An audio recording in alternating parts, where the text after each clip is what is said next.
فرشتوں نے دیکھا کہ دنیا میں انسان اپنی مرضی کر رہا ہے، وہ سب اللہ اور اس کے احکام کو بلا کر گناہ پر گناہ کر رہے ہیں۔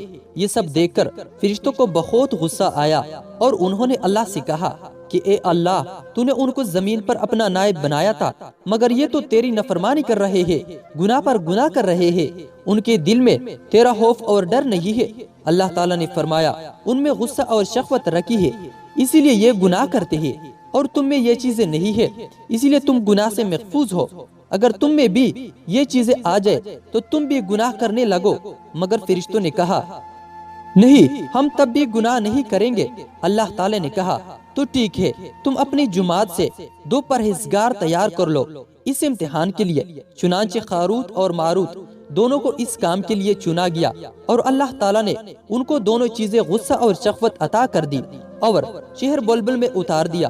اللہ تعالیٰ نے فرمایا کہ تم دونوں قاضی بن کر لوگوں کے فیصلے کیا کرو، اور شام کو اسم اعظم کے ذریعے آسمان پر آ جایا کرو۔ 1 مہینے تک تو سب ٹھیک چلتا رہا۔ لوگوں میں ان دونوں کے فیصلے بہت مشہور ہو گئے تھے۔ ایک دن ایک بہت ہی حسین و جمیل عورت ان کے پاس اپنا ایک مقدمہ لے کر آئی۔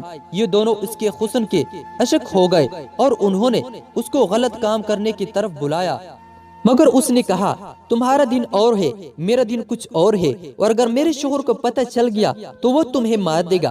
پہلے تم میرے بت کو سجدہ کرو اور پھر میرے شوہر کو مار دو، اس کے بعد میں تمہاری اور تم میرے۔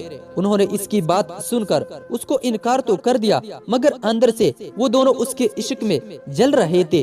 عشق کی آگ بھڑک چکی تھی۔ کچھ دن گزرنے کے بعد وہ دونوں اس کے گھر جا پہنچے۔ اس نے پھر وہی کہا، یا تو تم شراب پیو، یا میرے شوہر کو قتل کر دو، یا میرے بت کو سجدہ کرو۔ انہوں نے سوچا، سجدہ کرنا شرک ہے اور قتل کرنا حقوق العباد ہے، لاؤ ہم شراب پی لیتے ہیں۔ اور یہ کر کے انہوں نے شراب پی لی۔ شراب پی کر وہ مست ہو گئے، اور اس مستی میں انہوں نے بت کو سجدہ بھی کیا، اس کے شوہر کو قتل بھی کیا، اور زہرا کو اسم اعظم بھی بتا دیا۔ اس اعظم کی مدد سے وہ آسمان پر پہنچ گئی، اور حق تعالیٰ نے اس کی روح کو زہرہ ستارہ میں متصل کیا، اور اس کی شکل زہرہ ستارہ کی طرح ہو گئی۔ شام کو جب ان کا نشرہ اترا تو وہ اپنے کیے پر بہت شرمندہ ہوئے۔ وہ اسم اعظم بھی بھول چکے تھے۔ اللہ تعالیٰ نے فرشتے سے فرمایا کہ انسان تو میری تجلی سے دور رہتا ہے، یہ تو روز شام کو حاضر برگاہ ہوتے تھے، اور پھر بھی شہوت سے مجبور ہو کر گناہ کر بیٹھے۔ تو انسان اگر گناہ کر لے تو کیا تعجب ہے، اس نے میری تجلی نہیں دیکھی ہے۔ یہ سن کر فرشتے بہت شرمندہ ہوئے، اور انہوں نے زمین والوں پر لعنت ملامت کرنے کی بجائے ان کے حق میں دعائیں کرنے شروع کر دی۔ ان دونوں فرشتوں نے حضرت ادریس کے دربار میں حاضر ہو کر ان سے درخواست کی کہ وہ اللہ سے ان کی سفارش کر دے۔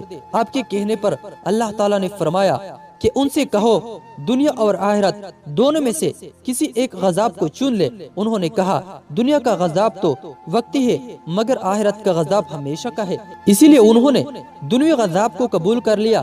اللہ نے ان کو زنجیریں میں جکڑ کر بابل کے کنویں میں الٹا لٹکوا دیا، اور اس کے نیچے آگ دہکا دی ہے۔ ان کی زبانیں پیاس کی شدت سے باہر آ رہی ہے۔